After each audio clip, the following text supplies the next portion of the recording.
orang dari pedagang yang sudah datang terkait masalah maplas.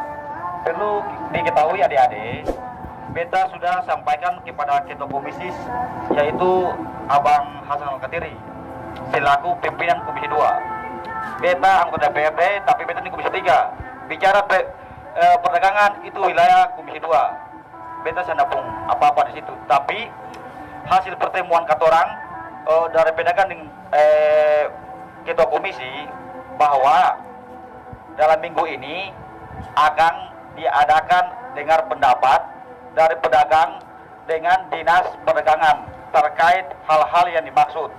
Yang tadi adik-adik sampaikan terkait instalasi, bukan hanya instalasi. Perlu ada ketahui. Kurang lebih 7 tampak yang membongkar di samping.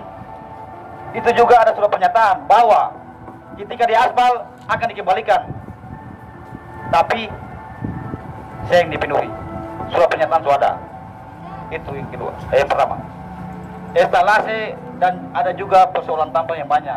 Adik-adik dong sampaikan nih, kamu tahu semua. Tapi perlu adik-adik ketahui, beta ini pimpinan dewan fraksi dari Partai Nasdem. Terkait masalah perdagangan itu wilayah komisi 2. Situ. Perlu adik-adik ketahui, selain beta terima adik-adik dong di sini, ada komisi yang lain, ada rapat di Banggar terkait masalah tampal batas. Dong ada, dong saya keluar, ada di atas. Kalau adik-adik yang percaya, pilih ya. Oke. Ingat dulu. Parahnya kamu kepanasan, sama saja. Atau nih kamu, atau nih katang. Kamu begitu.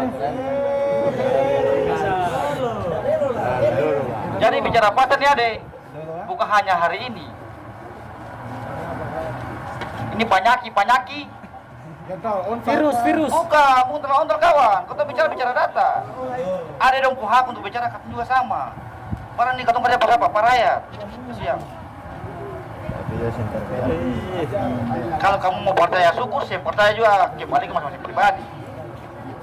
Tapi yang jelas, beta komunikasi di ketua komisi 2 bahwa minggu ini segera diadakan rapat bersama.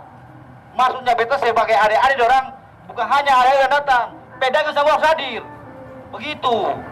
Tapi beta tahu ini adik-adik perwakilan.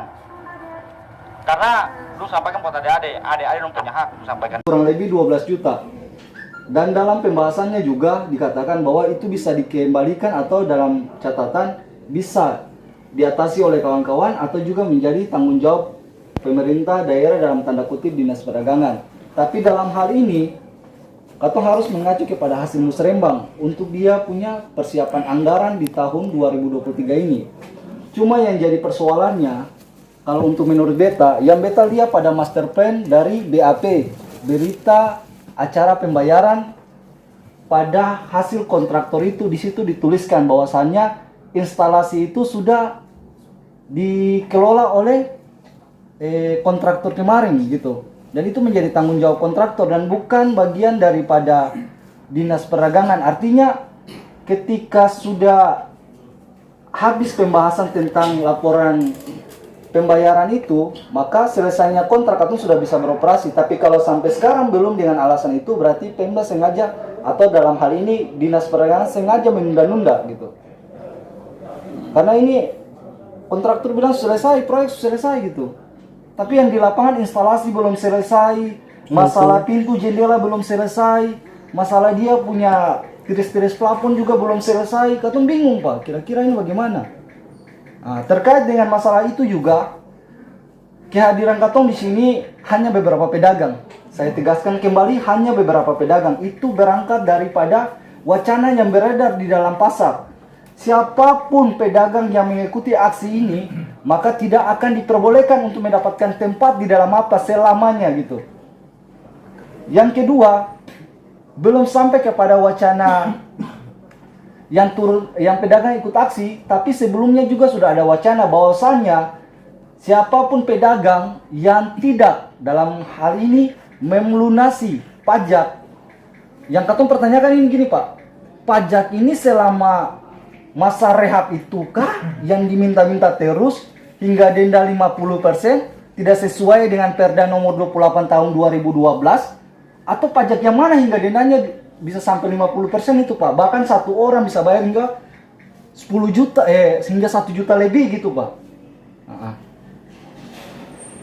Jadi mohon dipertegas kembali, kalau ada dinas ini bagus ya, kita bisa tahu ini pajak yang mana gitu. Karena kalau masa rehab yang saya tahu beta itu seharusnya tidak ada pungutan pajak, karena selama itu katong beroperasi di luar mapas, tidak mempergunakan fasilitas negara. Di samping itu juga banyak dari kawan-kawan katong itu yang buka usaha begitu, dong beralih profesi jadi tukang ojek, nelayan dan lain sebagainya.